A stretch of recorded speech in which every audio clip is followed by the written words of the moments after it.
Atlanta adds two very good bigs in the offseason, but now they're shooting 36 threes in their first game. Obviously, their coach has that background from college. But what do you think of that plan for them and how the three-point revolution is coming to this league? Well, I think it's a part of the game now for bigs to be able to stretch the floor and shoot the three and face up, and particularly in Carl's system, as well. So, they knew what they were getting. And that was something that we challenged Brianna Jones to do in Connecticut as well, and just to open up the game. And I think it just shows how versatile players are becoming. Even if it's a little bit outside your comfort zone, the way the game is changing, it's necessary. Steph, Caitlin was talking about team building and how it is obviously different in the W because personnel can change so much. But what part of team building and the role that especially the players who were here last year, what part did they play in building that culture and doing it kind of quickly, if you will?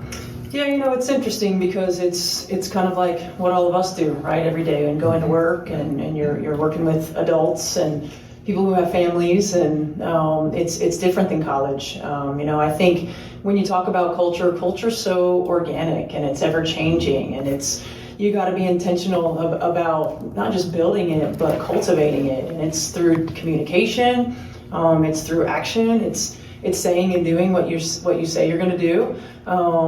It's sacrifice. It's all of those things. And oftentimes I think we look at it as a linear process, but it's ever evolving. And I think we're being really intentional about being, number one, the type of people that we want to be. Number two, the type of teammates that we want to be. And then I think the culture starts to naturally just progress. I was impressed with your comment the other day of be a fan, don't be a jerk. Have you had much feedback about that? No.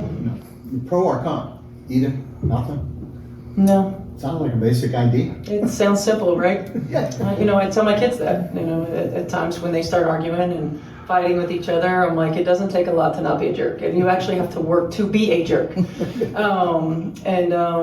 It's just kind of one of my mantras. Anything else for Seth? We have like the three of the last number one picks with Ryan and well, not obviously counting Paige, but the last 3 years.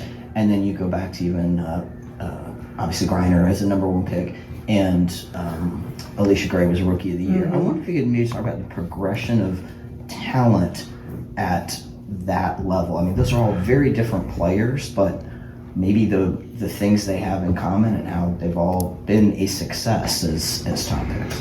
Yeah, and I think also, depending upon where you go and when you're picking at that point, you've not been where you want to be, certainly. And you take the best player available, and oftentimes you're restructuring around that player. Brittany Griner was fortunate to be able to go to a team in Phoenix where she didn't have to be the one that led the charge necessarily. She got some time to adjust. Alicia Gray, I don't even know what pick she was, but she has always been a favorite of mine, just the way that she plays, the impact that she makes on winning. And she does it quietly, from her freshman year at North Carolina to what she was able to do at South Carolina. Ryan, again, a special talent. And I think you see just the way that the game has progressed. In the past, number one picks have been one or two dimensional, and now they do everything. I mean, Ryan's 6'2" point guard.